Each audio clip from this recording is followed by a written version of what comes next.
Olá pessoal, bem-vindos à TA2.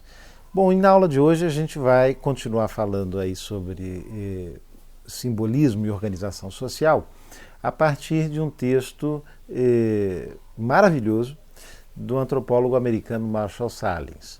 O Sahlins é um autor também com uma vasta produção e várias fases. Ele se forma nos anos 50 nos Estados Unidos, numa tradição bastante específica da antropologia, se associa ao que se chamava de neo-evolucionistas na época, depois rompe com isso.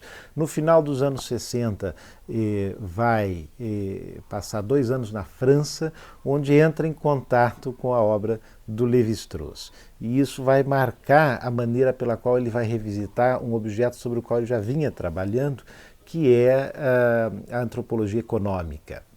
E nesse texto, publicado em 1976, num livro chamado Cultura e Razão Prática, ele vai abordar justamente a economia capitalista na sua forma mais exponencial, que é a economia norte-americana, né? A partir dos apetrechos teóricos aí de uma análise estrutural de sistemas simbólicos. E o ponto aqui para ele, ao longo de todos os outros ensaios desse livro também, é mostrar que, ao contrário do que uma análise econômica mais mecanicista e mais rasa pode supor, a economia capitalista é profundamente marcada, como qualquer atividade humana, por uma dimensão simbólica e que a formação do valor da mercadoria, do consumo e da produção, todas elas estão marcadas mais do que por uma razão prática ou pragmática, por uma razão cultural ou simbólica. Bom, o que quer dizer pressupor que a economia capitalista é marcada por uma razão prática? É basicamente imaginar que a produção da economia capitalista está toda ela orientada por uma maximização de ganhos, e que os agentes econômicos, então, buscam, de uma maneira muito pragmática, a maximização de ganhos na produção, e no lado do consumo é pressupor que um produto vai ser sempre preferível, na medida em que ele traga alguma superioridade funcional em relação a outros produtos, né? Ou a um produto do mesmo gênero, de outra marca e tal. Enfim, o que movimentaria a economia seria uma racionalidade prática, pragmática, e aquilo que apresenta vantagens objetivas em relação a um outro modo de produzir ou a um outro produto ganharia aí naturalmente pela mão invisível do mercado, né, vantagens, e assim a dinamicidade aconteceria, orientada sempre por essa razão prática. A economia seria, portanto, a arena da ação pragmática. O ator econômico é um ator racional, pragmático, e essa é a gramática básica que orienta as relações econômicas numa sociedade capitalista. E o Sahlins, naturalmente, vai desconstruir essa ideia. E ele vem de uma tradição de esquerda, né, nos Estados Unidos, foi inclusive militante contra a guerra do Vietnã, sempre teve um engajamento nesses universos, mas nesse texto ele faz uma crítica. A gente poderia imaginar então que ele seria mais próximo ou mais simpático a uma análise marxista da economia, mas nesse texto ele faz críticas ainda a essa dimensão, ainda presa ao pragmatismo que a própria tradição marxista traz, né? E a primeira crítica que orienta isso é a ideia de que a cultura vem para atender ou suprir necessidades, né? E que a economia, com uma dimensão da cultura, supriria necessidades relativas à reprodução básica das funções vitais de qualquer grupo. A ideia de necessidades é por onde ele começa o questionamento desse pressuposto de uma razão prática orientadora da vida econômica nas sociedades, em especial no capitalismo. né? E o que ele vai propor para nós é compreender a razão prática como a expressão de uma certa razão cultural. Quer dizer, o fato de nós acreditarmos no Ocidente que o capitalismo se orienta por uma razão prática é ela também uma ideologia, né? Uma invenção cultural assente num sistema cultural específico, né? O Marx, de certa forma, percebeu essa dimensão de como que nós criamos necessidades em função da dinâmica social própria de cada sociedade, de cada povo, de cada momento da história. As necessidades, isso que nós chamamos de necessidades, que vão ser supridas por um sistema econômico, elas não existem aí no mundo. Elas são construídas pela própria dinâmica social. Coisas que não eram necessárias num momento passam a ser. Coisas que eram necessárias num determinado momento deixam de ser. Né? A necessidade é também construída culturalmente, e isso já estava lá no bom e velho Marx. Em especial, quando Marx percebe que existe uma dimensão simbólica fundamental na construção do valor daquilo que é produzido enquanto mercadoria.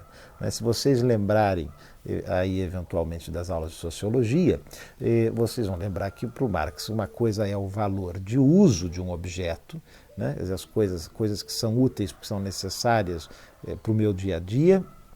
Outra coisa é o valor de troca desse objeto. Então, no valor de troca, que é quando esse objeto vira mercadoria no mundo capitalista, o valor atribuído a ela, que se reflete evidentemente no preço daquilo, não é uma função direta da sua utilidade. Eu posso ter uma caneta Bic baratinha que eu compro por uns poucos reais e que serve para eu escrever, e uma caneta Montblanc que faz exatamente a mesma coisa, que tem exatamente a mesma utilidade, mas que custa milhares de vezes mais do que a caneta Bic, né?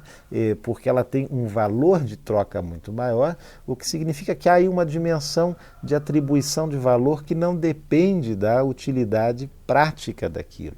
Então, no universo da mercadoria, da mercantilização, da transformação de um objeto em mercadoria, o Marx reconhece plenamente que existe uma dimensão simbólica fundamental, que ele traduz pelo fetiche da mercadoria, né? Você pode ter um smartphone baratinho, mas com uma boa configuração, bom, baratinho nunca é, né? Mas com uma boa configuração e tal, que funciona e que atende plenamente às tuas necessidades, ou você pode ter um iPhone de último tipo. Esses produtos têm a mesma função, mas comunicam coisas diferentes, né? Eles têm uma dimensão simbólica, eles funcionam como signos que comunicam prestígio, posição, status social, né? Um carro, em especial numa sociedade como a brasileira, nunca é apenas um instrumento de locomoção, né? Uma sociedade estruturalmente desigual, possuir um carro significa se libertar da grande massa que é obrigada a usar o transporte coletivo.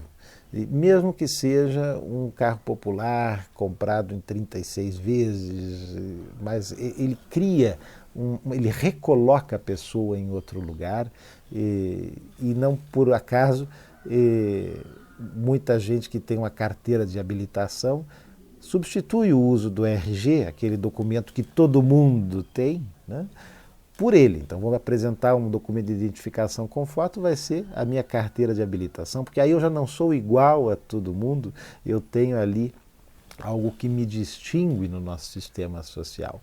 Então, os produtos numa economia, mesmo numa economia de mercado, servem como fontes de distinção, signos que comunicam uma posição específica do sujeito. E isso se reflete no seu valor de mercado. Aqueles signos mais exclusivos vão ser, evidentemente, muito mais difíceis de serem conseguidos, porque senão deixam de ser exclusivos. E por isso, então, o seu valor de mercado não tem apenas a ver com a sua utilidade prática, tem a ver com uma dimensão de classificação das pessoas que as utilizam num determinado sistema simbólico.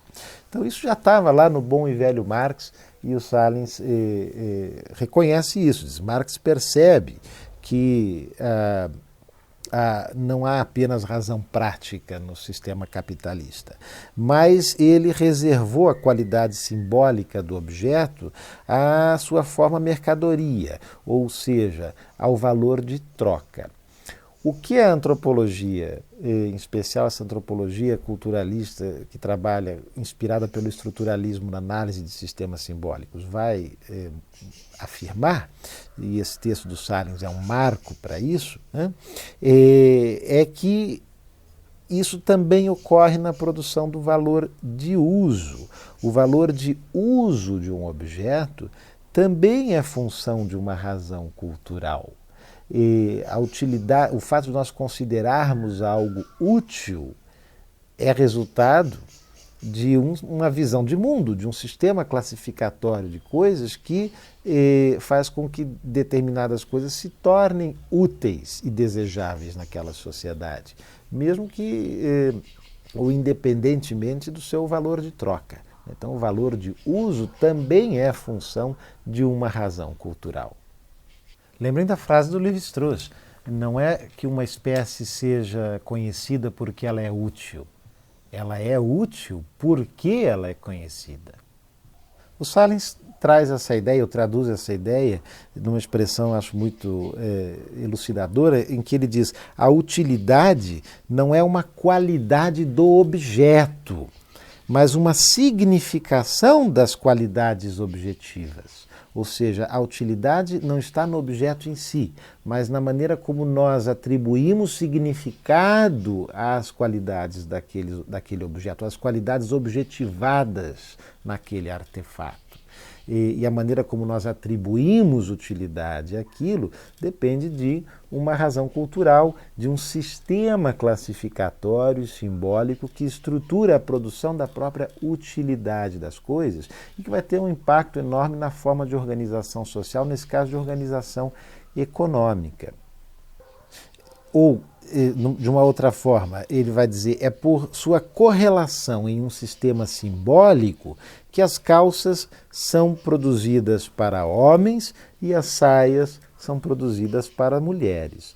Portanto, essa dimensão simbólica que o Marx identificou na esfera do consumo, com a mercadoria, com o fetiche da mercadoria, com o valor de troca que as coisas têm, isso está no plano do consumo, o Salins vai dizer que tem que ser estendido ao plano da produção. É por causa de uma razão cultural, de um sistema simbólico que diz que homens vestem calças e mulheres vestem saias, que se produzem calças e saias. Então é preciso buscar uma explicação cultural também para a produção, e não apenas para o consumo, e os reflexos disso na organização de um sistema produtivo. Bom, e nesse texto ele vai fazer um exercício de buscar essa explicação cultural da produção, trabalhando com dois exemplos fantásticos. Um que tem a ver com o sistema alimentar norte-americano, né? Bom, não por acaso, porque é a base de um sistema produtivo e de uma economia prover o alimento, né? Então, esses sistemas alimentares são estruturantes aí da produção econômica e da produção de sistemas econômicos e do sistema de vestuário também da sociedade americana, que é um exemplo maravilhoso para a gente entender como que as distinções sensíveis e objetivas refletem distinções de categorias, de tempo, de espaço e de pessoa numa sociedade. Bom, e como é que o Salins aborda o sistema alimentar? Ele vai nos dizer que é um sistema organizado por uma oposição fundamental entre comestível e não comestível, como a gente, aliás, veio de ver aí com a Mary Douglas, né? E que tem um impacto enorme, um impacto funcional na organização da agricultura, do comércio exterior, das relações políticas mundiais, né? Pode não parecer à primeira vista, Mas imagine se ao invés de comer primordialmente a carne de herbívoros, né, o boi, as aves, e o carneiro, e essa economia que é norte-americana passasse a comer primordialmente carne de cachorro. E, ora, teria que haver uma mudança enorme na estrutura de produção de ração para a criação desses animais. Não seria mais aquela ração baseada no plantio de milho, de soja, teria que ser outra coisa. Mudaria tudo, toda a cadeia de produção, em razão de você estar comendo um outro tipo de animal. Então, essa distinção entre o comestível e o não comestível no sistema alimentar, ela é basal na estruturação de todo um sistema econômico e tem, portanto, um impacto funcional muito grande na economia. Não é pouca coisa. Mas essa mudança nunca vai acontecer, porque o cão, na sociedade norte-americana, e não só lá, é um animal sagrado. Nunca ninguém vai aceitar transformar o cão no prato principal da alimentação. E o cão goza de um estatuto quase humano, né? E não é só lá, né? Aqui também. Há outros animais que também são menos sagrados, mas ainda assim tabus alimentares, né? Uma resistência, por exemplo, em aceitar comer uma carne de cavalo. Então há nesse sistema alimentar uma oposição entre comestibilidade e não comestibilidade e graus de comestibilidade. Então Salins vai tentar organizar essas oposições num sistema classificatório e vai em busca, como uma boa tradição estruturalista, da lógica que organiza a classificação desses objetos ou dessas coisas em determinadas categorias e as oposições entre elas. Para isso ele organiza aqui uma série de animais domésticos que poderia ser simbolizada pelas figuras do boi, do porco, do cavalo e do cachorro. E ele diz que essa série de domésticos pode ser organizada de uma dupla forma. Primeiro, num eixo que opõe comestíveis a não comestíveis. A sociedade americana considera perfeitamente comestíveis o boi e o porco, mas não comestíveis o cavalo e o cachorro. Mas também pode ser organizada numa série de animais preferenciais ou de menor tabu. Então, o boi e o cavalo poderiam ter menor tabu ou seriam preferíveis em relação, o consumo preferível em relação a o porco e o cachorro, por outro lado, né, que seriam menos preferenciais ou que seriam objeto de maior tabu.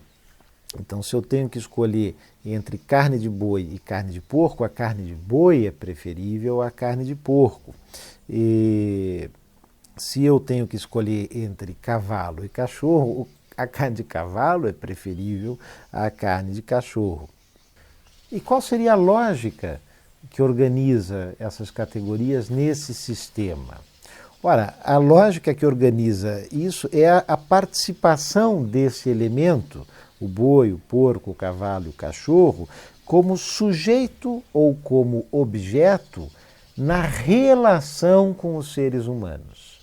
Então não é ele isoladamente que tem esse atributo de ser ou não ser comestível, mas é a posição que ele ocupa na relação com os seres humanos. É uma posição mais próxima a uma posição de sujeito ou é uma posição mais próxima a uma posição de objeto nessa relação? Notem aqui de novo a influência do Lévi-Strauss. Quando se analisa um sistema, não se deve tomar os elementos isoladamente, mas buscar suas relações e a lógica que organiza essas relações. Nesse caso, é buscar a relação de cada um desses elementos do sistema, boi, porco, cavalo e cachorro, com o ser humano, organizado a partir de uma lógica de posição ou não de sujeito, de posição de sujeito ou de não sujeito. E aí, quanto mais sujeito nessa relação, menos comestível. Ou seja, a comestibilidade está inversamente relacionada à humanidade dessa categoria. Então, por exemplo, de um lado, num ponto extremo, nós temos bois anônimos, que são puro objeto, criados aos milhares em rebanhos massificados, aos quais não se dá nome, que não têm identidade própria, portanto são o mais longe possível de um sujeito. E no outro extremo, temos um animal que é absolutamente subjetificado, que vira uma pessoa, que tem nome próprio, que tem identidade própria, que convive conosco como um membro da família. Ora, ele é, portanto, o maior dos tabus, é o cachorro. Esse não se pode abater, porque ele é igual a nós. Ele está totalmente humanizado, ele é pleno sujeito da relação. O Salles diz aí, eles andam pelas ruas da cidade levando os seus donos na coleira. Na verdade, o sujeito é o cão. E o dono do cão está ali para fazer todas os desejos dessa santidade que é o cachorro. Na sociedade americana dos anos 70, e que hoje a gente vê claramente na sociedade brasileira dos anos 2000. Essa regra geral de que algo é tão comestível quanto inversamente for humano, se reflete inclusive na classificação dos tipos de corte de carne, numa distinção que existe na língua inglesa entre flesh e meat. A organicidade, a dimensão orgânica da carne, que é expressa na palavra flesh, ela é escamoteada quando você vai no açougue, porque no açougue você não encontra flesh, para comprar você encontra meat. É uma tentativa já de esconder um pouquinho a dimensão orgânica daquele produto. Nós não temos essa distinção na língua portuguesa, mas os cortes de carne são um claro exemplo disso. Um boi não tem bunda, o boi não tem braço, o boi não tem peito. O boi vai ter alcatra, picanha, maminha, filé mignon, coxão mole, coxão duro. São palavras que não têm homólogo em nós, no nosso corpo. E elas funcionam justamente para distinguir e criar uma distância, um distanciamento simbólico entre aquele corpo e aquela carne orgânica que lá está e a nossa de pessoas humanas. Nós não temos maminha, picanha, filé mignon. Isso é quem tem é o boi que nós vamos consumir. Nós temos outras coisas, nós temos ombros, bunda, costas, e são outras palavras para produzir um distanciamento simbólico entre aquela carne que é própria do sujeito humano e que, portanto, é tabu e não pode ser comida, e aquela outra que está objetificada, com um nome que distancia, inclusive, simbolicamente, do seu caráter orgânico, animal, igual a nós nesse sentido. E quando você já põe numa bela prateleira, em bandejinhas de isopor, a carne já fatiadinha, cortadinha, fica ainda mais distante essa imagem de que você está comendo um animal que guarda muitas semelhanças conosco. Então a produção desse distanciamento não é por acaso. Ela é reflexo dessa lei geral desse sistema simbólico em que quanto mais humanizado algo, menos comestível ele é. E aí a gente começa a chegar nessa construção e no impacto disso para o valor de troca. Então as vísceras animais são aquilo que mais guarda semelhança com nós mesmos. Quer dizer, um coração de boi é muito parecido com o nosso coração e chama coração também. Uma língua é parecida com a nossa língua e chama língua também. Então esses produtos passam a ter menor valor, porque de alguma maneira eles são um pouco mais tabu do que a picanha, a alcatra ou o filé mignon. Então o preço da língua é menor que o preço do filé. Isso não tem nada a ver com oferta e procura, porque um boi tem muito mais filé do que língua, né? A língua é uma peça desse tamanho. Filé você pode tirar de vários outros cortes do boi. O boi tem muito mais, a oferta de filé é muito maior que a da língua. E, no entanto, o preço da língua é muito mais baixo que o do filé. Então, o Salles está aqui apontando para a gente que essa dimensão da definição de valor de troca, que claramente está associada a uma dimensão simbólica e não a uma função de uma razão prática de oferta e procura, de uma lei racional de um mercado que é pura racionalidade matemática. Não, há uma lógica cultural, não é, que está organizando a própria demanda, porque organiza também o próprio valor de uso. Você não pode servir vísceras para um convidado muito importante. De jeito nenhum. Uma ofensa, você tem que servir a carne mais valorizada para o convidado importante. E qual é a carne mais valorizada? É aquela que tem menos no boi? Não, pelo contrário. É uma que tem mais até no boi. Mas é aquela que mais se distingue ou diferencia das qualidades orgânicas que nos humanizam. Porque essa é a lei ou a lógica desse sistema classificatório que distingue graus de comestibilidade. Então, por um lado, não há só uma lei de oferta e demanda, mas o valor vem de uma razão cultural, é ela que está operando na produção do valor. E, por outro, aí entramos num outro tema aqui, ainda sobre o sistema alimentar, que nós podemos e devemos perceber que o objeto, nesse caso um corte de carne, um prato culinário, ele funciona como um signo de categorias de pessoas e relações. Nesse exemplo que eu disse que comida você vai oferecer para um convidado importante, esse prato está comunicando algo, quão importante você considera aquela visita, ou quão visita ela é, ou quão da casa ela é. Mas também categorias de grupos de pessoas, de populações, existem as famosas comidas típicas, os pratos típicos, então se considera aqui determinados tipos de corte, determinados pratos identificam, produzem uma identificação com uma categoria social, uma classe social, né? Tem o famoso prato de peão, né? O prato feito, o à la carte. A comida, nesse caso, funciona também para comunicar como se fosse uma espécie de totemismo moderno, né?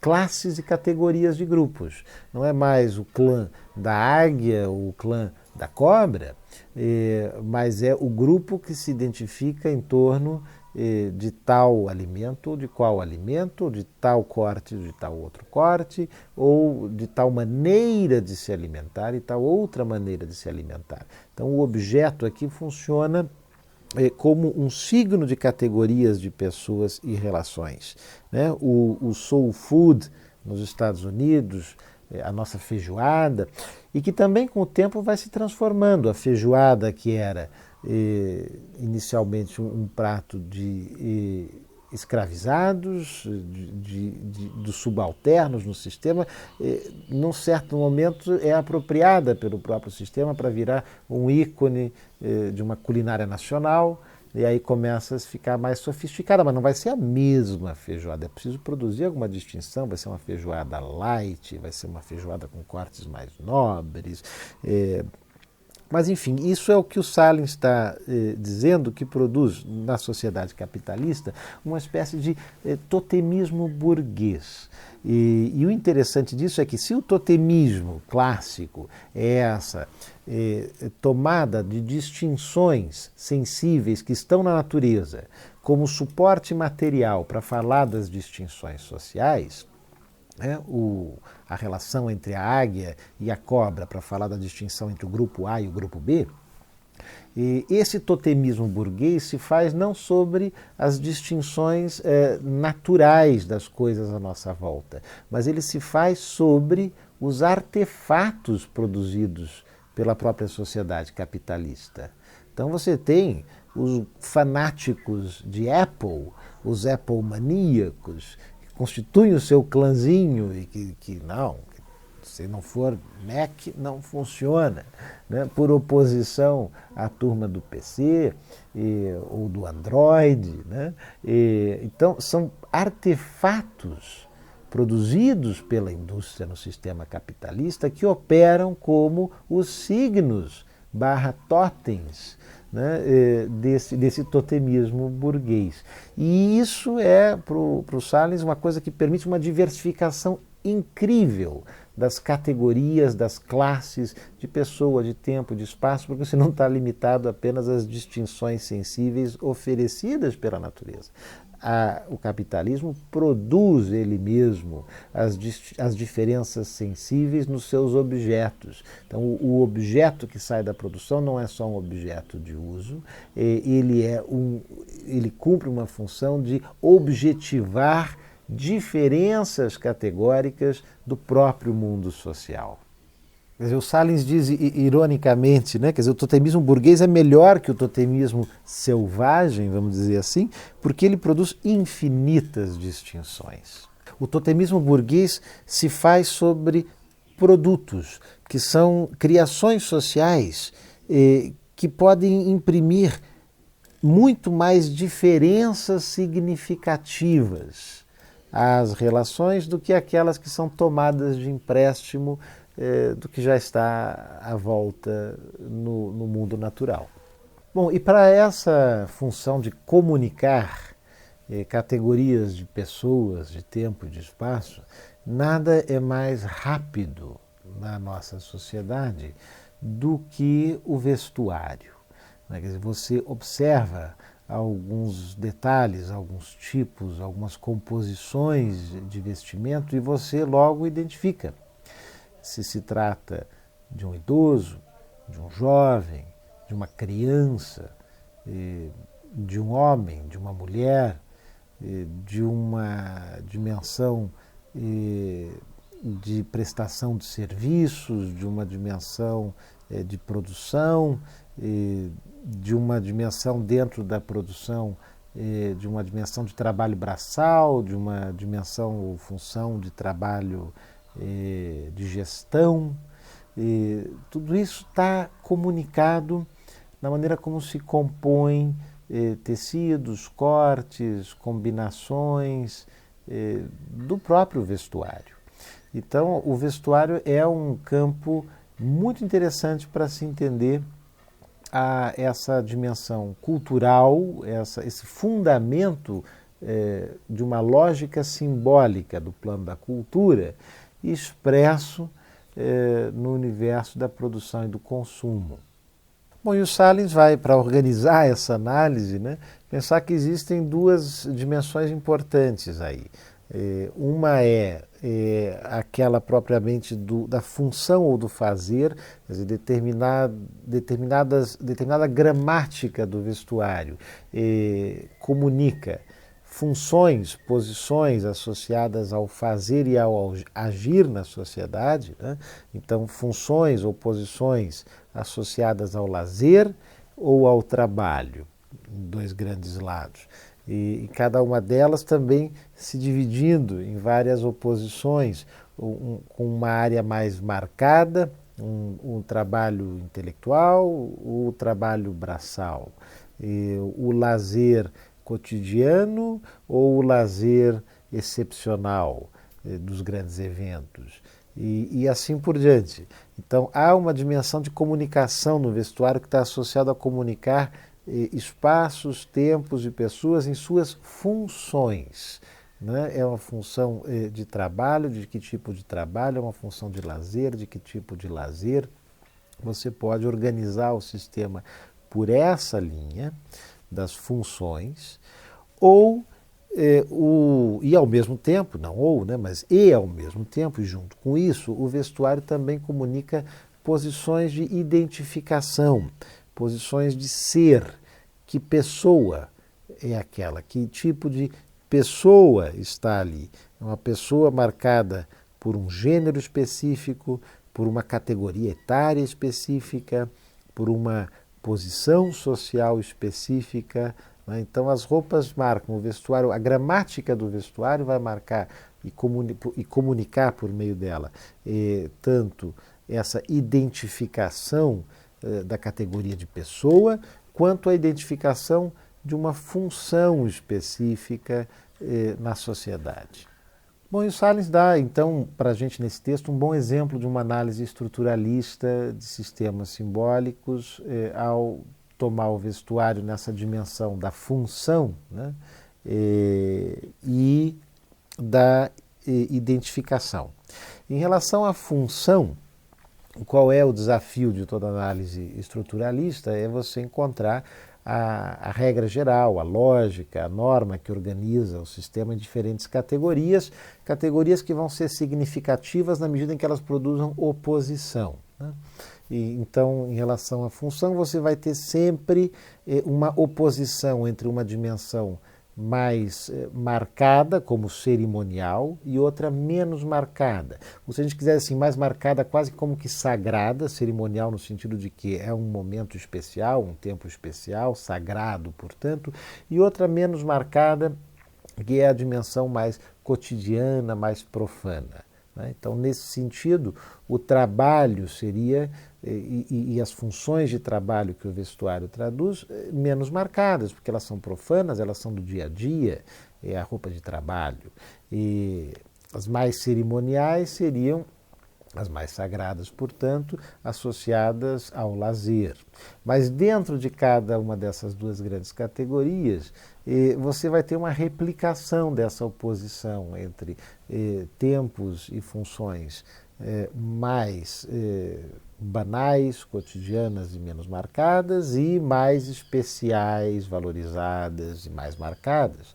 E é isso que o Salins vai levar o Salins a formular uma lei geral, né, da organização desse sistema, que seria uma primeira regra, que é a regra da correspondência cerimonial, né, que diz o quê?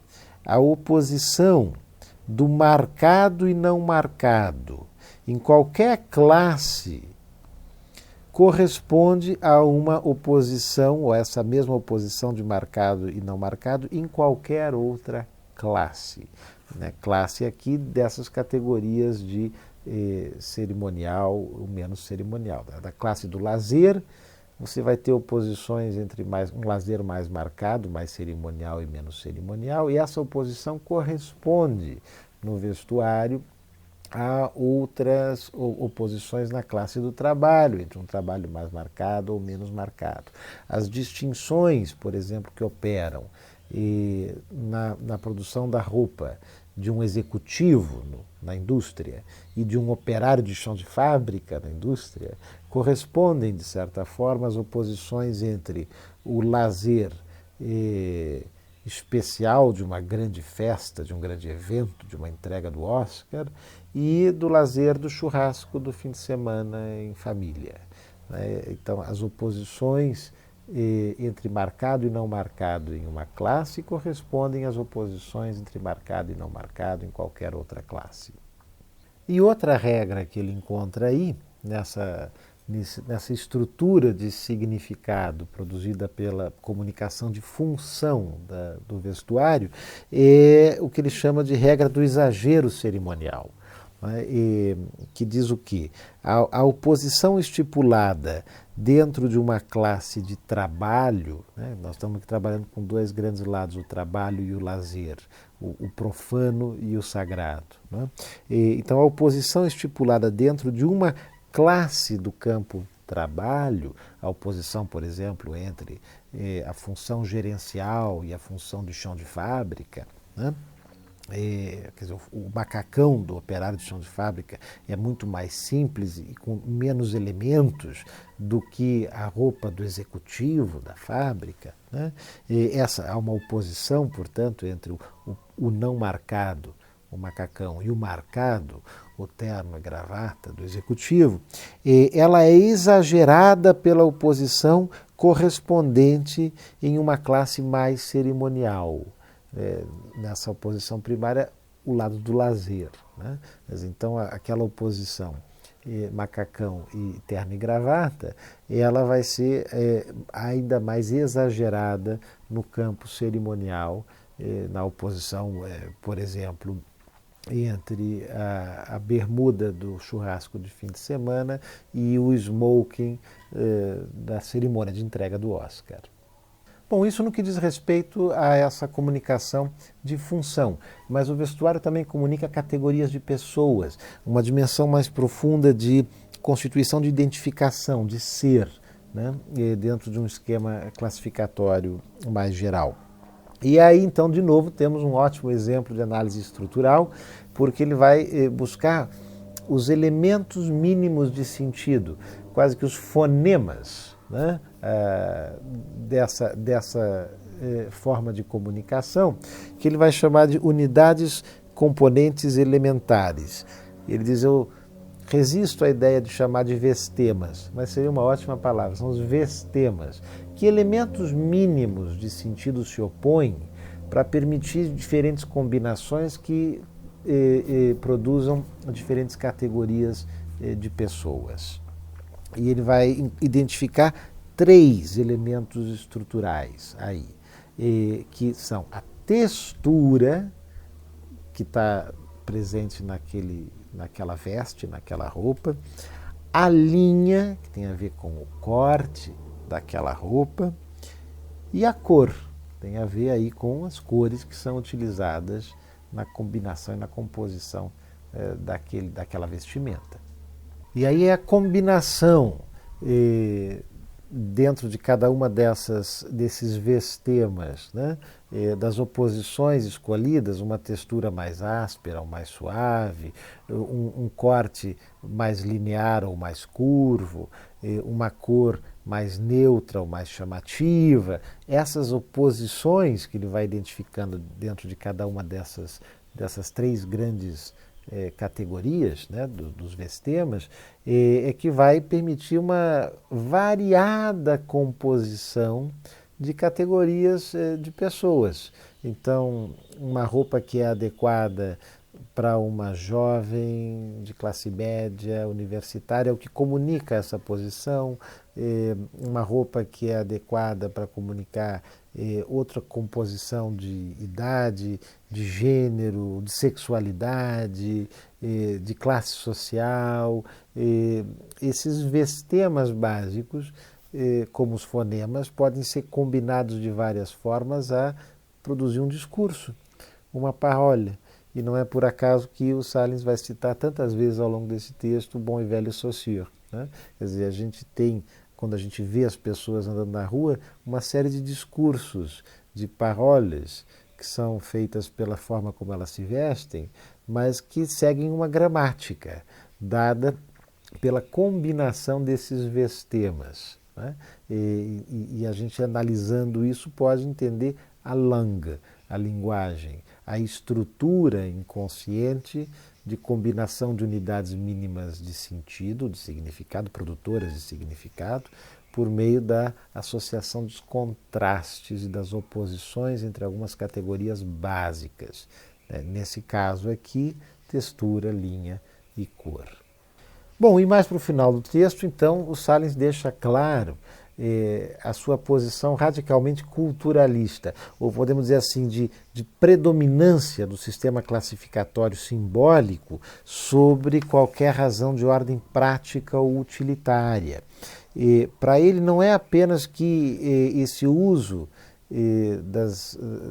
totêmico dos animais, ou esse uso de elementos de vestuário para comunicar posições sociais, não é apenas um dar a conveniência de um contraste pressuposto pela natureza a uma distinção presente na cultura, como estava em Lévi-Strauss, né? Quer dizer, nós temos distinções produzidas pela cultura, mas para a gente entendê-las, internalizá-las, para as pessoas de uma sociedade viverem elas de maneira mais automática e inconsciente, é muito conveniente que essas distinções estejam representadas por diferenças e contrastes presentes na natureza. Os perceptos, né? Estamos falando aqui de algo que pode ser claramente percebido pelos nossos sentidos, né? Essas diferenças sensíveis dadas pela natureza são muito convenientes para que a sociedade e as pessoas internalizem distinções que não são da ordem da natureza, são da ordem da cultura. Mas para o Salins não é só isso. O que ele está dizendo é que, no fundo, a natureza não fornece nada. A natureza não está fornecendo as distinções, ela não nos dá as distinções, porque é a cultura que inventa os contrastes e as diferenças e as projeta sobre a natureza. O que nós percebemos como diferente na natureza, essa percepção só é possível porque existem estruturas simbólicas na cultura que já as tornam gramaticais, que essas distinções já existem de algum modo previamente na cultura, e isso faz com que nós consigamos identificá-las materialmente na natureza. Então a natureza não está dando nada para a gente. A natureza não está nem aí para a gente. A natureza, de certa medida, é uma categoria inventada pela cultura, né? Há povos que não produzem essa oposição entre o eu e o outro nos termos cultura e natureza. Essa oposição entre eu e o outro nos termos cultura e natureza, né, é bastante nossa, ocidental, né? Mas a natureza, enfim, está alheia a isso, né? Não está nos dando nada. Somos nós, seres culturais, que projetamos na natureza distinções que nós já temos no nosso universo simbólico. E aí sim, essas distinções passam a ser úteis para reprodução de estruturas de pensamento e estruturas de ação, e para a conservação de uma forma de organização social. Bom, isso não quer dizer que nós não tenhamos limites para encontrar no mundo oposições significativas que traduzam as distinções sociais previamente existentes e simbólicas previamente existentes. Nós temos limites, e o Salins reconhece, nós temos limites dados pela nossa estrutura de percepção, porque nós somos seres orgânicos que percebem o mundo a partir de estruturas perceptivas. Um bom exemplo disso são as cores e a forma como o olho humano consegue identificar cores. Isso está muito objetivamente delimitado pela presença lá de cones e bastonetes nos olhos, pela maneira como o cérebro processa a informação que vem do nervo óptico. Quer dizer, isso limita a nossa percepção das cores, né? Então existe aí uma estrutura de percepção, né, que traz limites. Nós não vemos o infravermelho, não vemos o ultravioleta, né? Nós só conseguimos ver uma pequena gama do espectro de cores, das frequências de onda de luz, né? Então nós temos limitações dadas por uma estrutura de percepção que é aquela do nosso organismo. Mas essa estrutura é apropriada pelas estruturas de significado. Aqui estamos plenamente em Lévi-Strauss, né? Estruturas simbólicas, estruturas de significado que são obra da cultura. Então, as estruturas de significado, a cultura, elas se projetam sobre a natureza. E elas têm limites, de alguma forma, condicionantes dados pelas estruturas de percepção, mas elas mobilizam essas estruturas perceptivas no seu próprio projeto. E aí acho que a frase que mais sintetiza isso ao final do texto do Salins é que há uma mobilização das estruturas perceptivas no projeto das estruturas simbólicas. Quer dizer, a cultura tem um projeto de concepção de mundo, e ela mobiliza as nossas estruturas perceptivas do mundo no seu projeto e em função dele. E aí, então, classificações podem se dar. Nós, seres humanos, temos a mesma estrutura perceptiva do mundo, mas podemos classificar o mundo de maneiras muito diferentes. A depender do que, então, se a estrutura perceptiva é a mesma, a depender do projeto das estruturas simbólicas, a depender de como se organiza essa dimensão da cultura. na forma de organização da sociedade.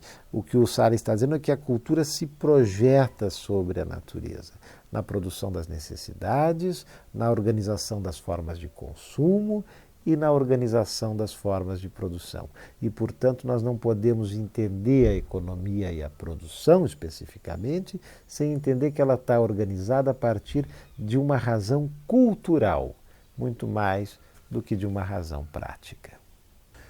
Bom, pessoal, com isso a gente fecha essa nossa sequência de textos sobre organização social e simbolismo e vamos começar daqui para frente um outro olhar sobre outros desdobramentos das tradições paradigmáticas da antropologia no século XX. Mas, por enquanto, eu quero que vocês leiam com atenção o texto do Salles, que a gente faça aí uma conversa mais ampla na próxima terça-feira sobre esse tema, porque a partir de então vocês vão ter uma semana para fazer a primeira avaliação, a primeira prova do nosso semestre, discutindo os temas tratados até aqui. Leiam o Salles com atenção e a gente se vê na aula síncrona da terça-feira que vem. Um grande abraço e até lá.